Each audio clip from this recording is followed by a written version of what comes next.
Hey there. I found this commercial flooring business in Dallas, Texas. It does close to 5 million of revenue, 1.25 million of cash flow, and the owner is asking for 3.3 million. I want to talk you through the step-by-step process to buy this business for only $155,000 of cash out of pocket. That's right. You can buy this 1.25 million cash flow business for just $155,000. Now, before I get started, I want to make it very clear. I did not underwrite this business. So I'm not suggesting that you buy this specific company. I'm just going to use it as an example here to show you how you can buy a potentially great company for relatively not a lot of money out of pocket. On this listing, the owner is asking for $3.3 million.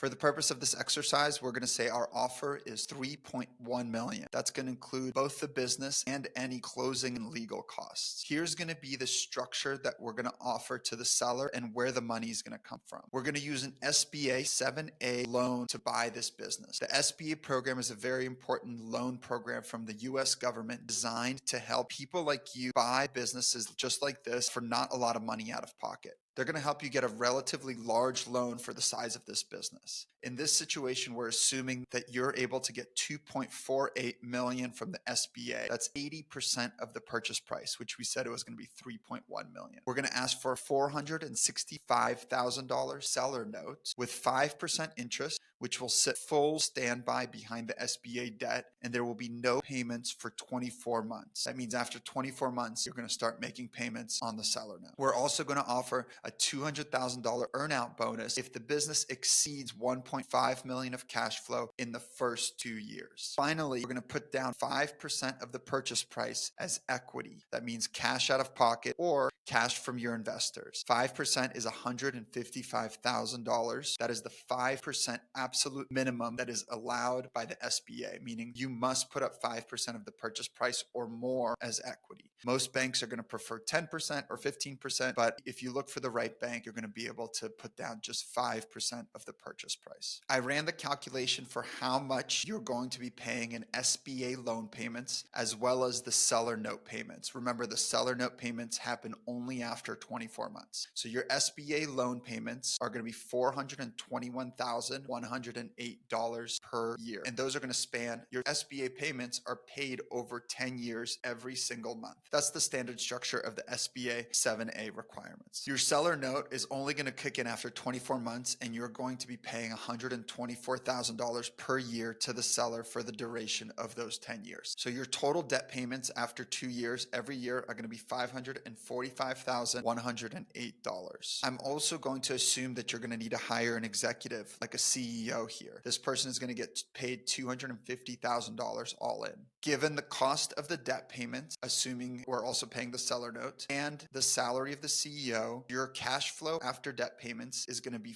$480,000 per year. Remember, you put in $155,000 here, so receiving $480,000 is a cash-on-cash return of 309%. That's very, very high. If you compare that to the S&P 500, the index, it has historically returned between 8 to 10% per year. And in this situation, you're getting 309% per year. Needless to say, this can be a very good investment. I want to call out a few important notes. First off, to get an SBA loan, they're going to require a personal guarantee. That means that if you're not able to service the debt payments or something happens to the business, the bank can and will likely come after you and your personal assets. So make sure you proceed with caution. This is a huge, huge risk. I looked up the default rate of personal guarantees and they're relatively low, but that doesn't mean that they don't happen. So you have to be very careful, right? Hiring a good general manager for your business is very difficult. The best private equity firms in the world only hire successfully at about 30%. That means 1 in 3 of those general managers is going to be very successful. So you should plan on being very hands-on with your general manager and the rest of the management team after you buy the business. Ideally, if it's a local business, you live nearby so you can actually come to the office and check on how things are going and support the operation.